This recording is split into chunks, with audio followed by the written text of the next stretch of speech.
来看彰化田中的中南路一段，这赤水公园附近呢有山架放落来，影响到交通。另外，伫大城因为这落水溪规个涨起来，公所先甲6个砖头做预防性撤离，国军出动60个人协助抬开4000位村民，先刷去附近的国校啊。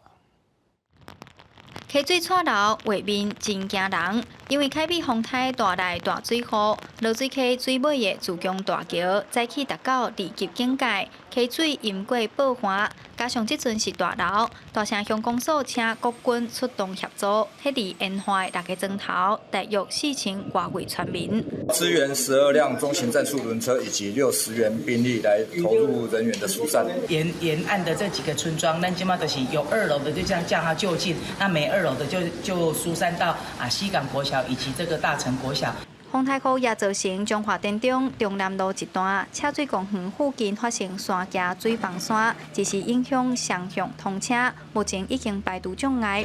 另外，伫鹿港保盐也有侪路树倒去，公所工程人员接到通报，随赶来处理。石头乡甚至有一丛100年的种仔树，未堪伫风台的威力，规丛倒去。风台来风台倒位啦？唔敢无？哎呦，唔敢。 这哦，100多年哦，做田的啦，上到时用遮济人。